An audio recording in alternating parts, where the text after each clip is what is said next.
Ассаламу алейкум ва рахматуллахи ва баракатух. Бисмиллах, альхамдулиллах, вассалату вассаламу аля расулиллах.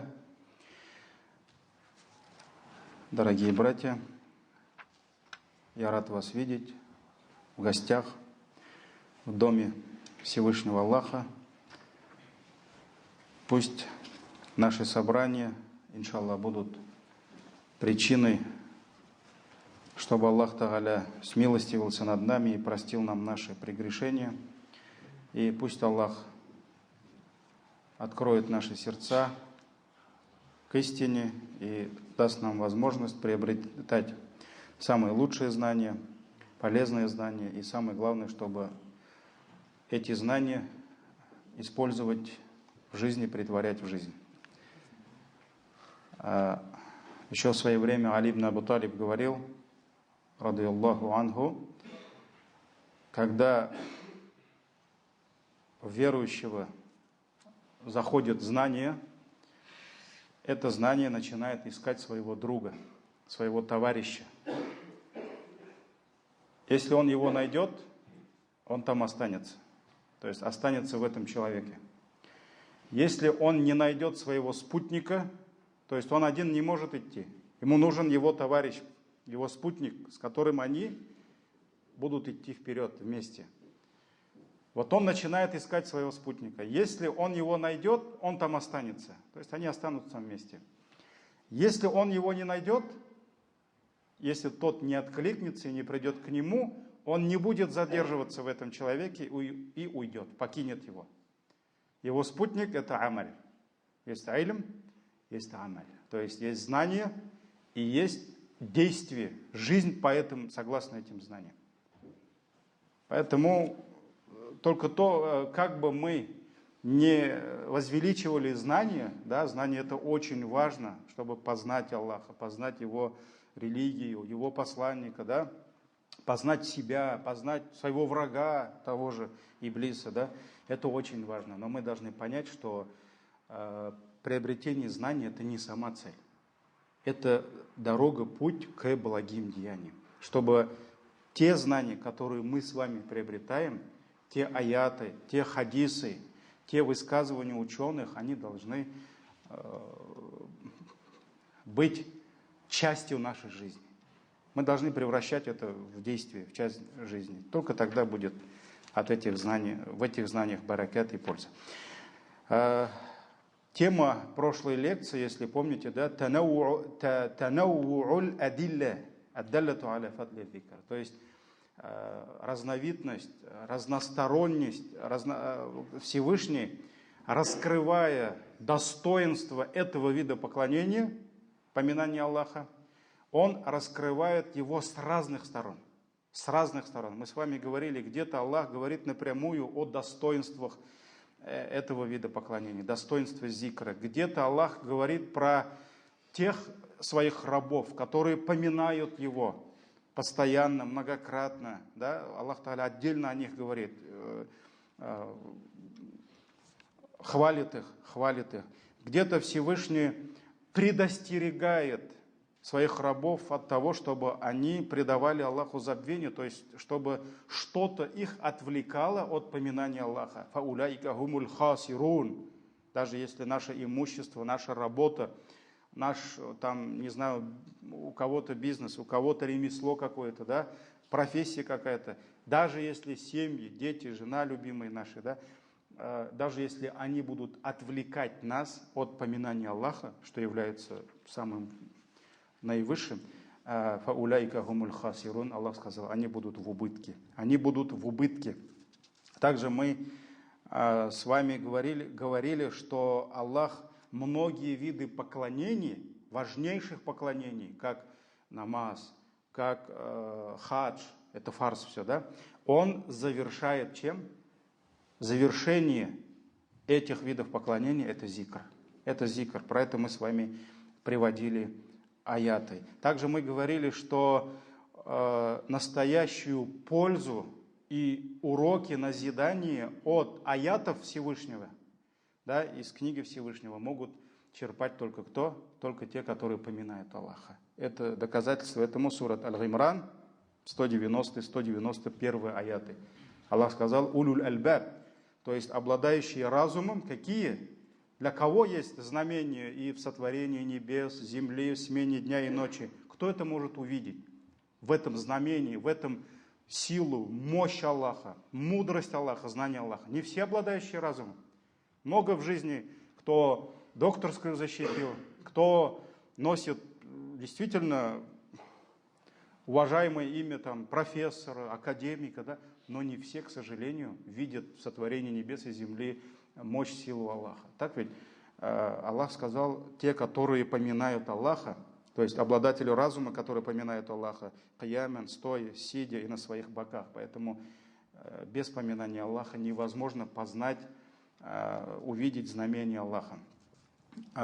Также мы с вами говорили, что многие виды поклонения, они идут наряду с зикром. И чем больше доли зикра, поминания Аллаха внутри этого поклонения, тем степень этого вида поклонения больше и больше. Даже если намаз.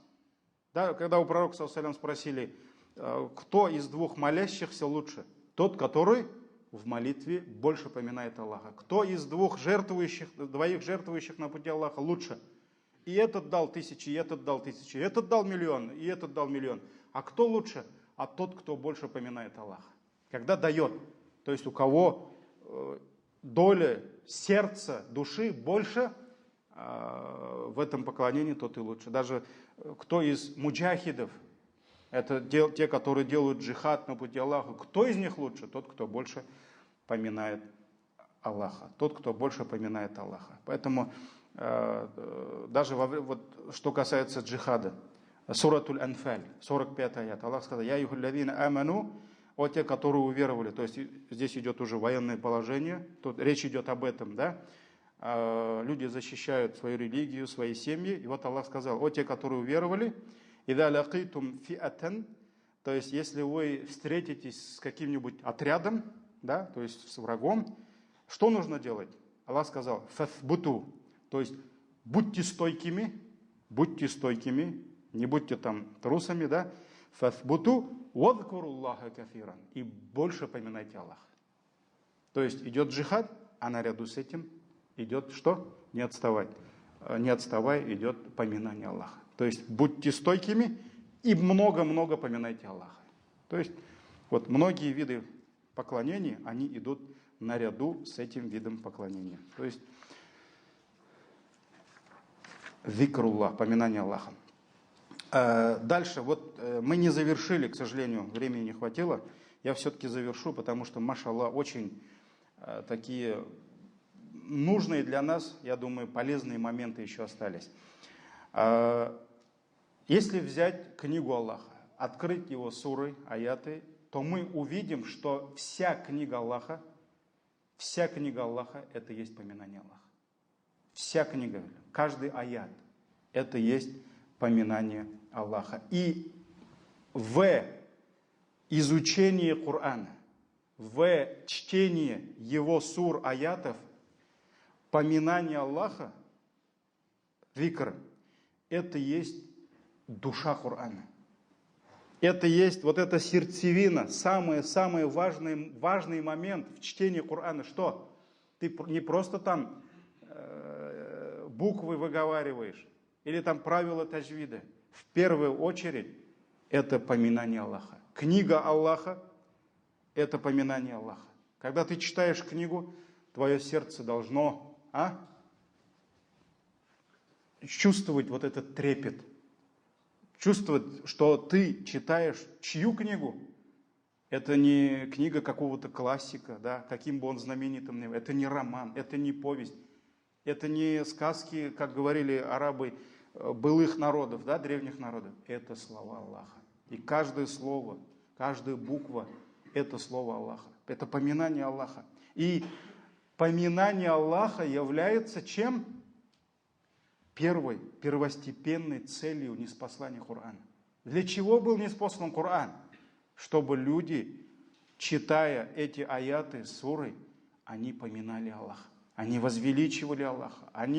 Чтобы они размышляли над величием Аллаха, над совершенством Аллаха. Это и есть первостепенная цель ниспосылания Корана. Поэтому Всевышний говорит, сура Сад, 29 аят. Китабун, книга, анзальнаху илейка. Мы ниспослали эту книгу тебе, пророку, мубаракун. То есть это книга благословенная. Мубарак. Баракатлы. Мубарак.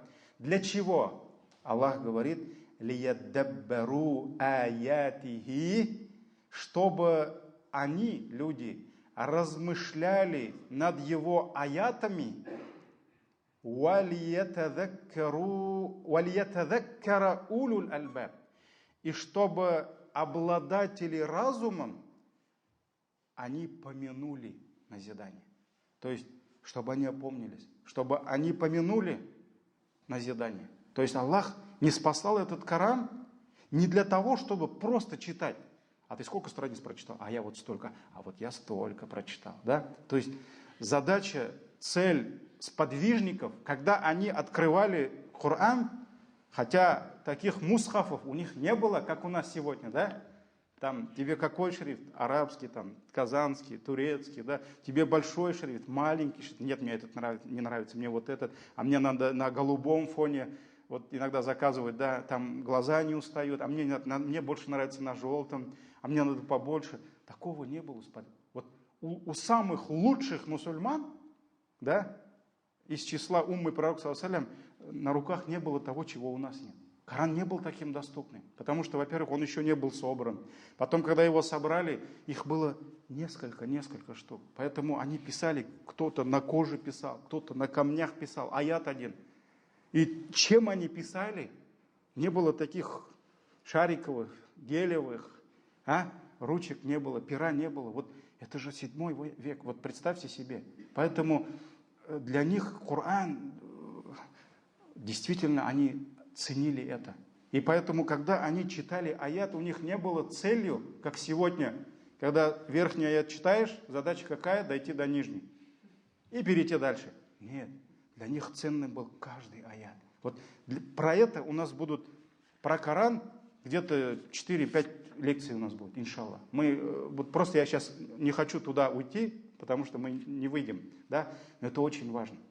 Это очень важно. То есть, если ты читаешь Коран и не поминаешь Аллаха, значит, в твоем чтении ты не чувствуешь величия Аллаха, не чувствуешь чьи-то слова, да, то где твое чтение? Где оно?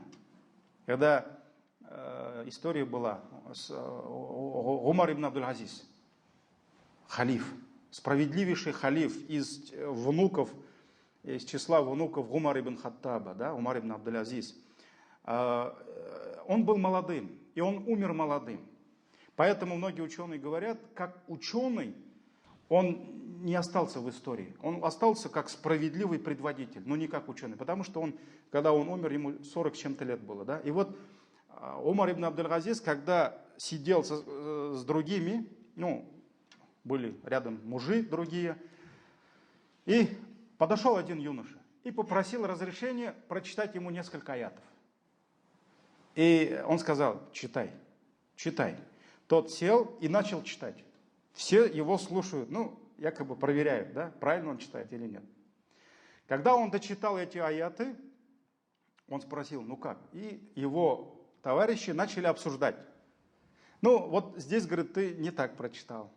Вот здесь букву ты не так выговорил. То есть они начали исправлять, что? Его чтение. А Умар ибн Абдуль-Азиз молчит. А он же самый-самый главный здесь. Он же к нему подошел. Да? И он на них посмотрел и говорит им, неужели, говорит, то, что он сказал, слова Аллаха, еще дали вам возможность проверять, говорит, какие-то эти, буквы это. То есть все слушали его буквой, а Умар слушал кого? Он слушал Аллаха. Потому что на самом деле он же воспроизводил слова Аллаха. Все остальные его слушали, а он сидел и слушал Аллаха. И он не слышал другого. То, что там какую-то букву он не смог выговорить. Конечно, Коран надо читать. Вараттилил Кур'ана тартиля. Надо Коран читать четко. Это мусульмане должны хранить это правило, вот эти махариджуль хуруф, да?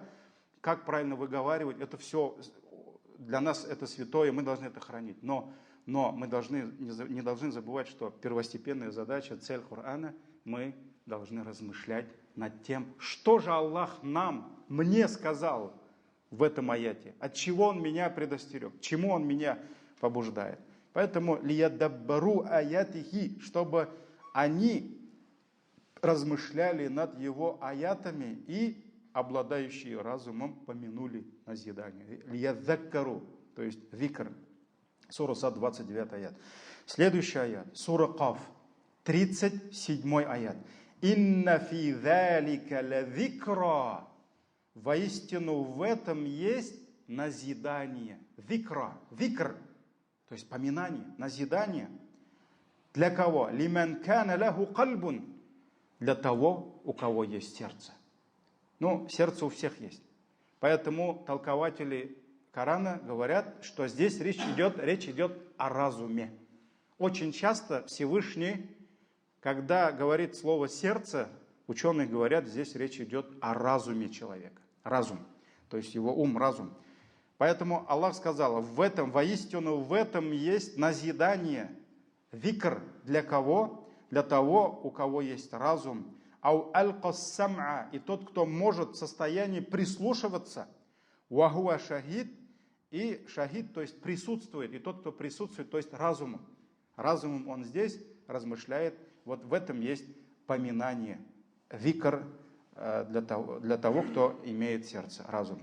Это сура Каф, 38 аят. Следующий аят, суратуль Исра, ночное переселение. 9 аят. Вакаля Тааля, Всевышний говорит, инна хадал Кур'ан, воистину этот Кур'ан, яхди лиллати хия аквам. То есть яхди указывает на то, что самое правильное. Не просто на что-то правильное, да, а указывает на самый правильный путь. То есть правдивее не может быть. Самый правдивый путь. Ваюбашшируль му'минина аллазина я'малуна ас-салихати, и радует верующих, которые совершают благие дела, анна лахум аджран кабира, что их ждет большая, великая награда. И также Всевышний говорит, фадаккир, напоминай, поминание, викр, фадаккир бил Кур'ан, напоминай Кур'аном тому, ман яхафу вагид, тому, кто страшится моей угрозы. Вагид — это то, что Аллах Тааля от чего предостерегает нас. Сура Каф, 45 аят, и таких аятов много. И даже есть аяты, где мы видим, что Всевышний называет свою книгу чем? Каким словом? Викр. То есть викр — это одно из названий книги Аллаха. Вот, например, суратуль Анбия, аят 50. Всевышний в этом аяте назвал свою книгу викром. Вахада, Аллах сказал, и это викрун мубаракун. Это есть благословенный зикр, благословенное поминание. Анзальнаху, и мы не спаслали его. Афа антум лаху мункирун, неужели вы будете противиться этому? Неужели вы будете противиться этому, отрицать? Суратуль Анбия, 50 аят. То есть Аллах в этом аяте назвал книгу Аллаха викром. Следующий аят, суратун Нахль. Нахль, то есть умартакр, пчела. 44 аят. Ва анзальна илейка викра. Мы не спаслали тебе что? Ад-викра. Зикр. То есть поминание. Литубайина линнас. Чтобы ты разъяснял людям, ма нуззиля илейхим, что было ниспослано им. Чтобы ты чтобы ты объяснял, разъяснял людям, что было ниспослано им, вала'аллахум ятафаккарун, и, быть может, они одумаются, быть может, они будут размышлять. Пчела, 44. Также Всевышний в сурат Аль-Имран, семейство Имрана, в 58 аяте сказал, «Залика натлуху алейка» — это то, что мы читаем тебе, миналь аят, из знамений, из аятов, «Вадзикрил хаким» и мудрого назидания, то есть мудрого поминания. «Зикрил хаким». Аллах назвал книгу «Зикруль хаким», то есть мудрые поминания. Сурат Аль-Имран, 58. Таких аятов много. Суратуль Аграф, семейство, ограды, 63 аят, где Аллах говорит: «Ауаджибтум ан джаакум зикрум мир раббикум». Неужели вы удивляетесь тому, что Всевышний Аллах, что ан джаакум зикрум мир раббикум, что к вам пришло назидание, поминание, зикр от вашего Господа, аля раджулим минкум, через мужчину, через одного из вас. То есть арабы же не могли понять, ну как вот Аллах может через него нам свои слова довести. Вот Аллах говорит: неужели вы удивляетесь тому, что к вам пришло поминание, викр от вашего Господа через одного из вас. Через одного из вас. То есть здесь Аллах Тааля также называет зикром. И самый распространенный аят, многие этот аят слышали, суратуль Хиджр, 9 аят. «Инна нахну наззальна зикра ва инна лаху лахафидун». Воистину мы ниспослали зикр, то есть Коран, и мы его хранители. То есть Аллах обещал сам хранить эту книгу. И Аллах его хранит. Это суратуль Хиджр, 9 аят. Суратус Сад, 1 аят. Сад валь Кур'ани ди зикр. То есть Аллах клянется Кораном, обладателем поминания. То есть в Коране поминание. Также сурат Фуссилят, разъяснены, переводится, да? 41-42 аят, 2 аята. «Ля ятихил бятулю мин бейни ядейхи», то есть к нему не может подойти ложь ни спереди, ни сзади, «Валя мин хальфихи, танзилю мин хакимин хамид», он был ниспослан от мудрого и достохвального. Поэтому таких аятов очень много. В завершении хочу привести только 2 примера из жизни наших праведных предшественников. Одно из них — это слова Суфьян ат-Таури, рахимахуллах, который сказал: мы слышали, что чтение Корана, то есть если это был табигином, то он слышал у кого? У своих устазов, учителей, от сподвижников. Да? Мы слышали, что чтение Корана афдалу дзикри ида умиля бихи. Чтение Корана является самым великим видом поминания Аллаха, ида умиля бихи, с условием, что если он будет действовать согласно ему. То есть он читает Коран и живет по Корану. Вот здесь чтение Корана является самым лучшим поминанием Аллаха. Также другая притча, другой пример нам приводит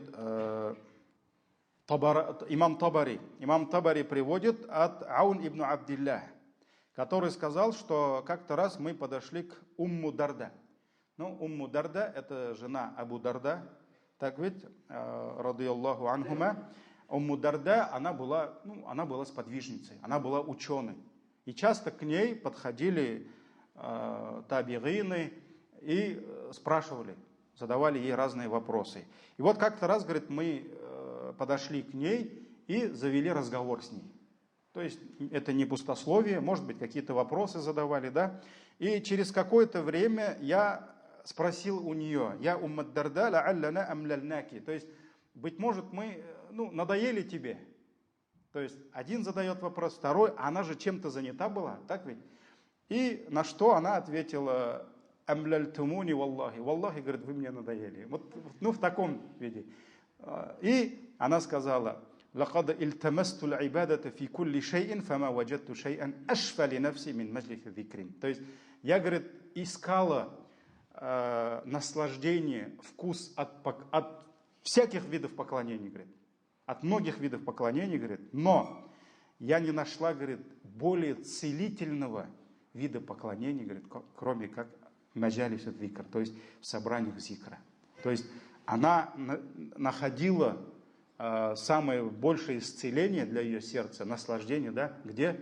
В поминании Аллаха. И она скрылась от нас, говорит, и ушла от нас. Поэтому вот это были самые лучшие члены этой уммы. Пусть Аллах смилостивится над ними и будет ими доволен. Дальше у нас тема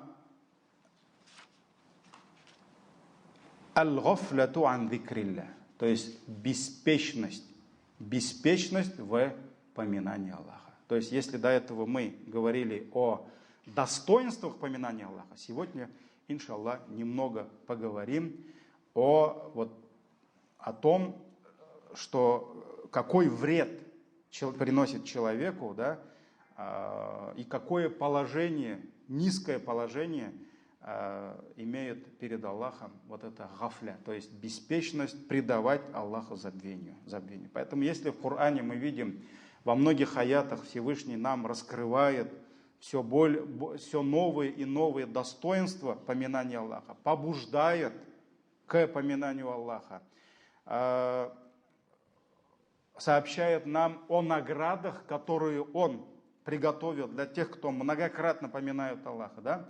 А в других аятах Аллах предостерегает, чтобы мы не забывали Аллаха, чтобы мы не предавали Аллаха забвению, чтобы вот эта страшная болезнь, которая называется гафлятун, гафиллик, по-татарски мы говорим, да? Беспечность, чтобы вот эта болезнь не поражала сердца верующих. Поэтому в одном аяте, это сурат Аль-А'раф, ограды, 205 аят, Всевышний начинает от побуждения призывая поминать Аллаха и завершает от предостережения, чтобы мы не были из числа беспечных. Всевышний говорит: «Вадкур раббака фи нафсика», поминай своего Господа фи нафсика, то есть про себя, тадарруан ва хифатан, то есть покорно, вахифа и со страхом, вадун аль-джахри мин аль-кауль, то есть не повышая голос, да, то есть мы поминаем Аллаха, понимая свою слабость перед Аллахом, перед могущим, поэтому мы не возвеличиваем свои голоса, мы не повышаем голоса, да. Бил-гудуи валь-асаль, и по утрам, и по вечерам, то есть утром и вечером поминайте Аллаха. И в завершении Аллах говорит: «Валя такун», и не будьте миналь гафилин, из числа беспечных. Не будьте из числа беспечных, то есть предавших Аллаха забвению. И вот что значит эти слова. «Валя такум миналь гафилин», то есть не будьте из числа беспечных. То есть кто такие беспечные? Это те, которые аллазина насуллаха фа ансахум анфусахум. Это те, которые забыли Аллаха. Вот, дорогие братья, жизнь, вот этот быт, он таков, жизнь такова, что мы всегда забываемся. Когда гонимся, стремимся получить вот эти мирские блага, мирские дары, да, это со всеми бывает, да. Мы очень часто забываемся. Поэтому Аллах предостерегает нас во всем, везде. Чем бы ты ни занимался, ты всегда поминал Аллаха. Ты не должен предавать Аллаха забвению. Поэтому зикр, это дуа, это самые простые виды поклонения. Там не надо где-то останавливаться. Ты что-то делаешь, ты поминаешь Аллаха. Ты что-то увидел, ты говоришь: машаллах, Аллаху акбар, альхамдулилля. Это уже поминание Аллаха, субханаллах, да? Поэтому это те, которые забыли Аллаха. И в наказание за то, что они забыли Аллаха, фаансахум анфусахум, Аллах заставил их забыть самих себя. Мы про это уже говорили, да? Человек, который забывает Аллаха, Аллах как наказание ему за это заставляет его забыть самого себя. И поэтому человек, который забыл себя, он совершает грехи. И он даже не думает о том, что эти грехи, они погубят его. Как в этой жизни, так и в вечной жизни. Он их совершает. И многие даже не переживают, потому что это Аллах его наказал. За что? За то, что он забыл Аллаха. فَإِنَّهُمْ حُرِمُوا خَيْرِيَ الدُّنْيَا وَالْآخِرَةِ. И эти люди, которые забыли Аллаха, и Аллах заставил их забыть себя, это те, которые лишились благ как этой жизни. Потому что в этой жизни, даже если они получат то, что Аллах им предопределил, ведь мы с вами говорили, что даже шайтан, в хадисе говорится, он ризк от Аллаха. Аллах даже ему даст ризк, но это не значит, что он будет счастливым. Так ведь? Поэтому человек, если Аллах ему предопределил сколько-то риска, сколько-то богатств, да, Аллах, сколько-то детей, все он получит. Все он получит. Но не факт, что он почувствует радость этого всего, счастье. Поэтому Аллах просто лишает его баракат. И человек, который забыл Аллаха, он, получая то, что Аллах ему предопределил, вот то, что он получил, это будет не за него, а против него. То есть вот это само, оно и погубит его жизнь. Поэтому они лишены благ, счастья, как в этой жизни, валь ахира. И самое страшное, они лишены будут вечной жизни. И это люди, которые отказались от того, что делает их счастливыми, как в этой жизни, так и последующей. Потому что если сердце лишить поминания Аллаха, это сердце, оно не сможет познать, что такое счастье. Оно лишено этого. Оно лишено этого.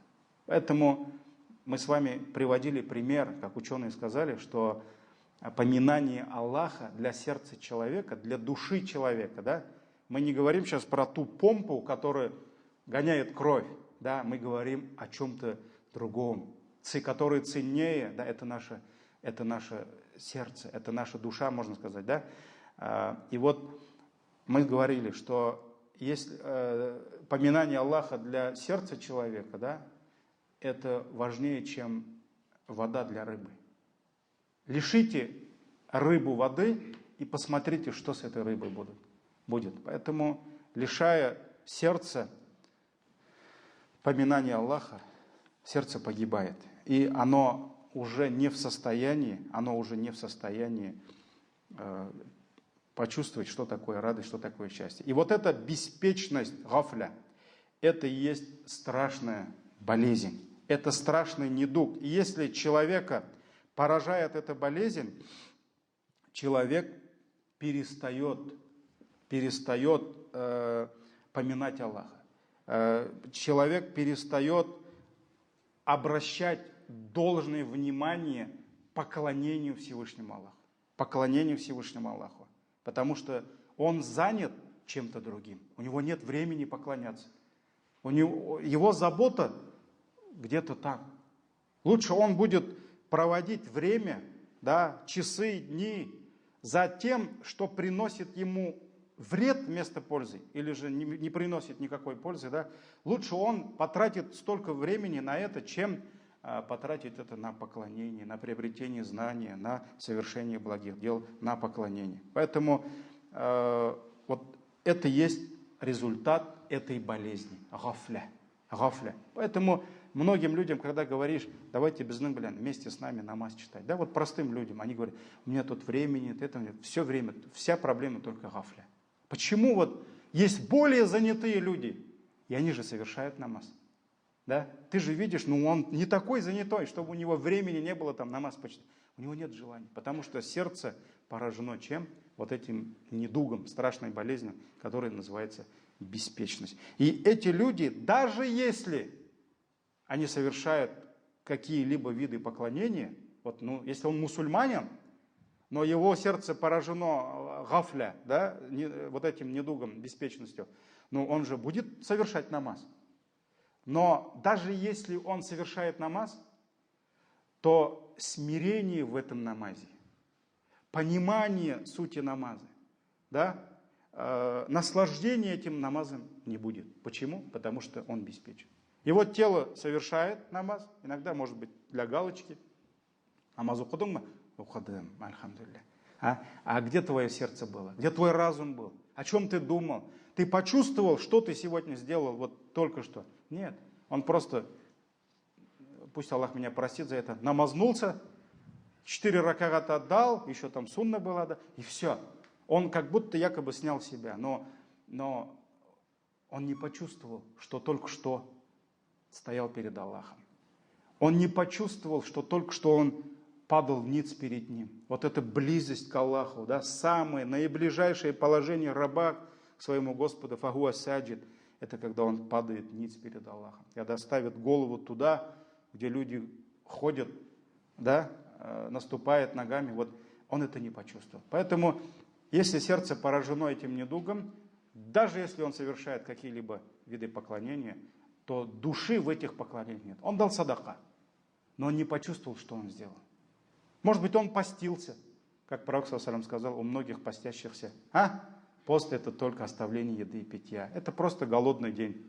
И у многих, пророк ﷺ сказал, это хадис, у многих выстаивающих ночные молитвы, эти ночные выстаивания не что иное, как бессонные ночи. А что ты, брат, спишь-то? А я всю ночь молился. Да? Может быть, он просто стоял, бессонные ночи проводил.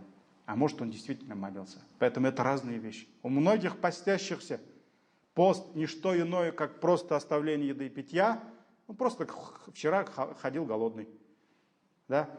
И у многих выстаивающих ночные молитвы, эти выстаивания только бессонные ночи. Он просто спать не мог, поэтому стоял. А намаза не было. Поклонения этого не было. Поэтому вот это есть беспечность, дорогие мои. И это большая сегодня проблема. Это огромная проблема. Вот даже если взять вот обычный пример намаз. Намаз, да. Вот вспомните, многие вспоминают первый намаз, который он читал, да. У него там ноги дрожали.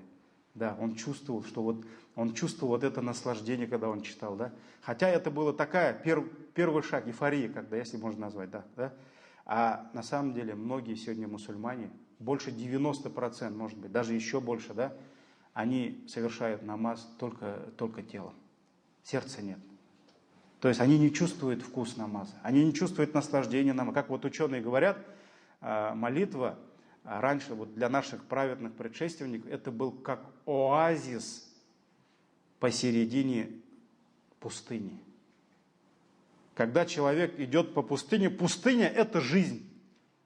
Там жарко, там горячо, воды нет. Вода есть для желудка, но для сердца нет. Да? И вот он увидел оазис, скоро время намаза.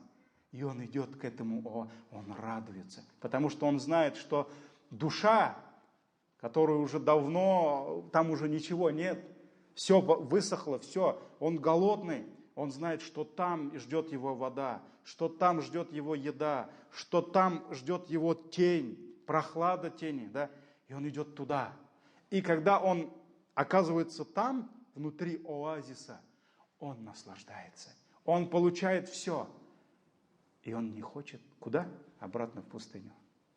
Он не хочет обратно, потому что он знает, что там опять тот же зной, та же жара, там нет воды, там нет питья, это там пустыня. И он не хочет выходить из этого оазиса. Вот это и есть намаз. Для праведных предшественников, вот он намаз, он был оазисом. И они отдыхали в намазе. А мы сегодня отдыхаем от намаза.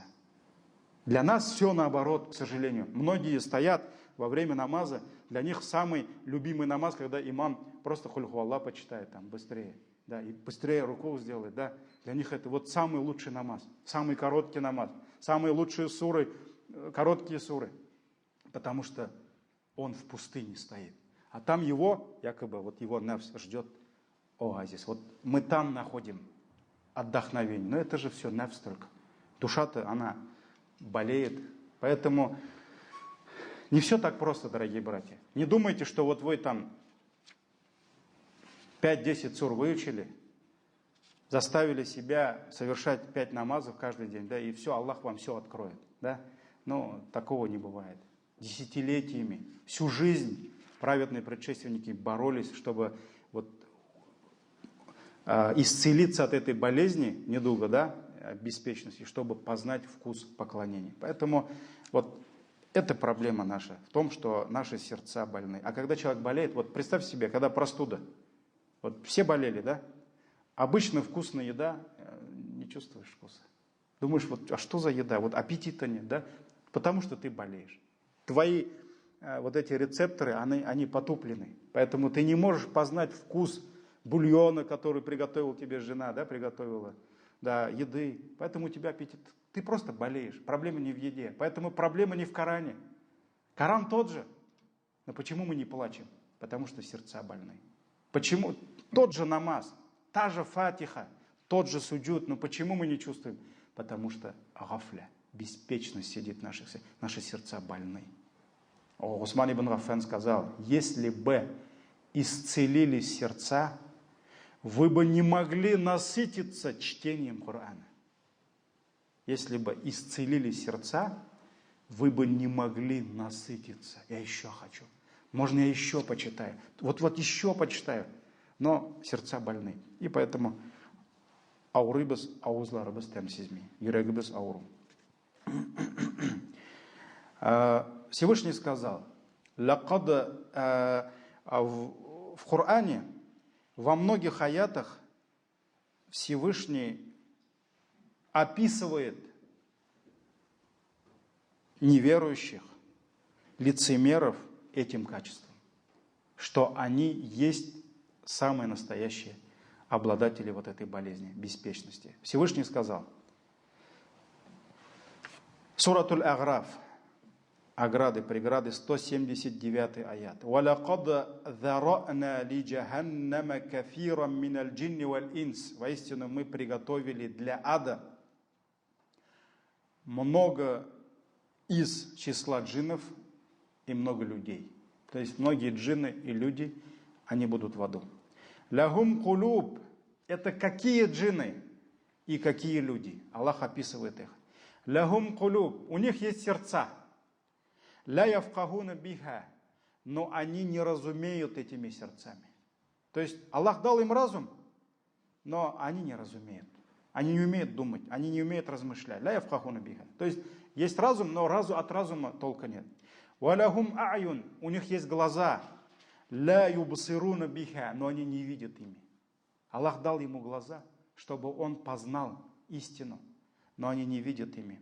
Валахум адан. У них есть уши. Аллах одарил их слухом. Ля ясмауна биха. Но они не слышат ими. Они не слышат. Аллах дал им уши, а он не слышит. Да? Уляика каль ан'ам. Они подобны скотине. Бальхум адаль. Даже более заблудшие. То есть почему Аллах вот этих людей, которые не могут размышлять, не могут слышать, видеть, да, почему Аллах сравнивает их с скотиной? Потому что какова цель животных на этой земле?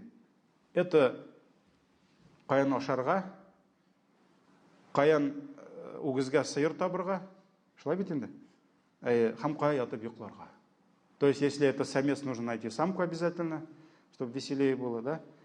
Нужно насытить свой живот, где бы что покушать и где поспать. Вот и все. К сожалению, очень много на этой земле людей, гомо сапиенсов, у которых тоже эти три цели. Чтобы покушать, чтобы урвать, да, вечером где поспать и насытить свой нафс. Да? Поэтому шахват. Они подобны скотине. Бальхум адаль, даже более заблудшие. Уляйка хумул гафилун. И Аллах сказал, вот они-то и есть беспечные. Они-то и есть беспечные. И таких аятов много. Уляйка ма'вахумун нару бима кану яксибун. Всевышний говорит, инна лавина ла ярджуна ликаана. Воистину те, которые не ожидают встречи с нами, то есть не надеются на встречу с нами. Вараду биль хаяти дунья. И те, которые довольствуются только этой жизнью, им нужно только дунья, да? Ватмаанну биха, и они нашли успокоение только вот в этих мирских благах. Валлазина хум ан аятина гафилун. И те, которые находятся в беспечности от наших аятов, уляйка ма'вахумун нар. Воистину, их прибежищем, пристанищем будет ад. Бимакану яксибун, за то, что они приобретали. Сурат Юнус, 7-8 аяты. Также мы с вами этот аят приводили, сурат Рум, 7 аят. Когда люди больше нас видят, изучают вот эту природу, астрономию, небеса и землю, но, к сожалению, не видят истины. Да? Аллах сказал про них: «Яглямуна захирам миналь хаяти дунья». Они знают только захир, то есть явное, то, что наверху из этой жизни, «Вахум аниль ахиратихум гафилюн», но они от вечной жизни хум гафилюн, беспечный. Беспечный. То есть они не видят суть вещей, не видят вечную жизнь. Сурат Ар-Рум, 7 аят. И еще несколько хадисов прочитаю, иншаллах. И вот что касается гафиль, беспечного человека. Пророк, саллаллаху алейхи вассалям, сравнил его с умершим человеком. То есть человек, который предался беспечности, он подобен умершему человеку.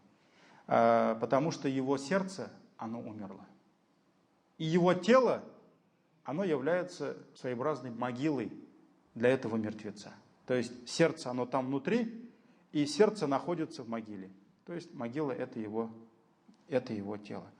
В Сахих Бухари и Муслим передается хадис от Абу Муса аль-Аш'ари, радийаллаху анху, что посланник Аллаха, саллаллаху алейхи вассалям, сказал: пример того, кто поминает своего Господа, валлади ла ядкуруху, и пример того, кто не поминает его, маталюль хайи валь майит, пример живого и мертвого.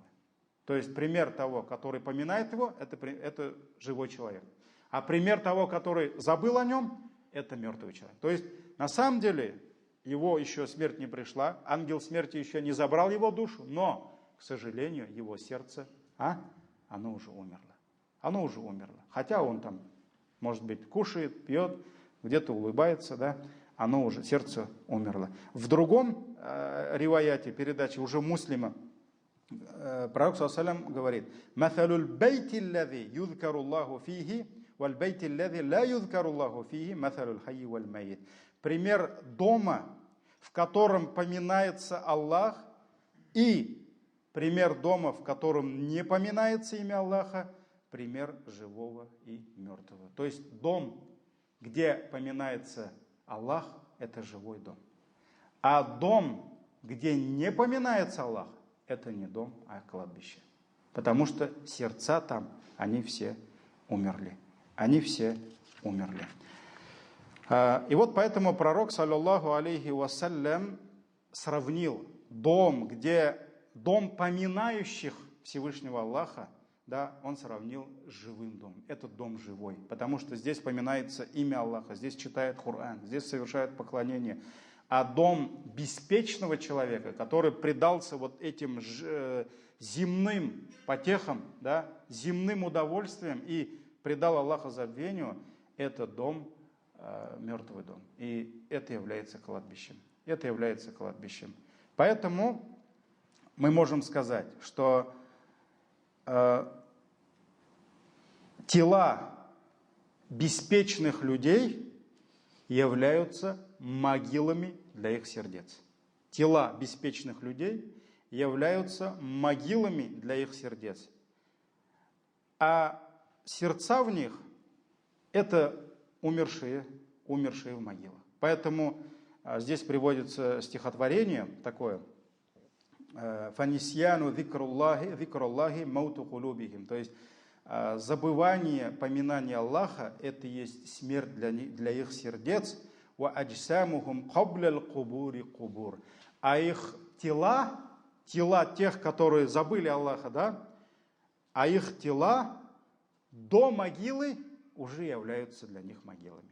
То есть он еще не в могиле, но его тело уже могила для его умершего сердца. «Ва арвахухум фи вахшатин мин джусумихим». И их души, они подавлены в одиночестве внутри их тел. «Ва лейса лахум хаттан нушуру нушур». И даже воскрешение для них не будет воскрешением. То есть все, они уже умерли там. И в другом хадисе пророк, саллаллаху алейхи вассалям, запретил нам превращать наши дома в могилы. Как человек может превратить свою душу в могилу? Забыв Аллах. Поэтому Бухари и Муслим передают от Ибн Умара, радийаллаху анхума, что посланник Аллаха, саллаллаху алейхи ва саллям, сказал: «Идж'алу мин салатикум фи буютикум». Некоторые свои молитвы совершайте дома. Но здесь речь идет о дополнительных молитвах. Дома можно духа прочитать, дома можно тахаджуд прочитать. Так ведь? После тахарата можно 2 раката прочитать. Поэтому некоторые сунны, может быть, дома можно читать. Да? Поэтому Пророк ﷺ сказал, некоторые свои намазы совершайте в своих домах, «Валя таттахидуха кубура», и не превращайте их в могилы. То есть, чтобы мусульманин дома поминал Аллаха. Нужно, чтобы он и дома поминал Аллаха, и не превращал свой дом в могилы. Также в сборниках имам Муслима есть хадис от Абу Хурайра, ради Аллаху анху, что посланник Аллаха ﷺ сказал, «Ла тадж'алу буютакум макабир». Не превращайте свои дома в могилы, в кладбище. «Фаинна шайтана яфирру миналь бейти аллази ясмаа сурат аль-Бакарата тукрау фихи».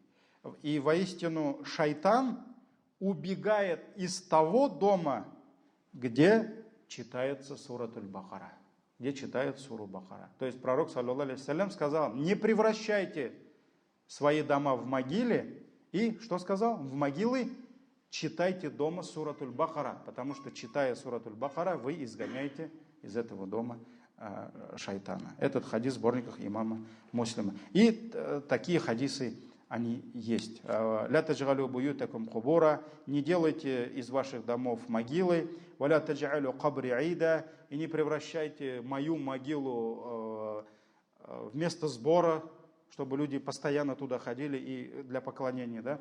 «Вассаллю алейя», и говорите за меня салават, то есть молитесь за меня.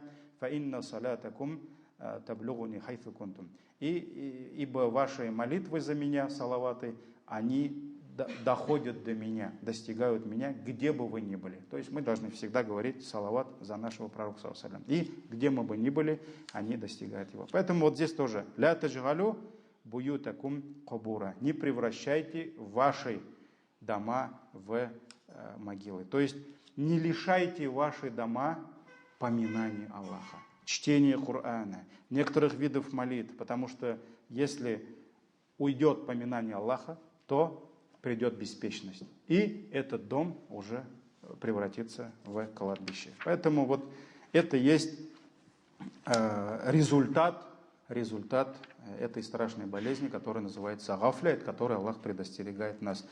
В завершение хочу небольшое объявление. Я не знаю, по какой причине, да, может быть, ремонт делают. В джумга, в пятницу, в мечети воды не будет. Ни здесь, ни там в зданиях не будет воды. Поэтому мы, наверное, туалеты закроем. А для тахарата, может быть, там какую-то воду поставим, да, ну, чтобы кто без тахарата пришел. Но туалетов этих не будет. Поэтому кто намерение сделал прийти в мечеть к нам, ну, придите с тахаратом. Да? И вообще сумно призывает к тому, чтобы в мечеть приходить с тахаратом. Это такое небольшое объявление. Джазакумуллаху хайран. Субханак Аллахумма бихамдик. Ашхаду ан ла илляха илля ант. Астагфирука ва атубу илейк. Саламу алейкум ва рахматуллахи ва баракатух.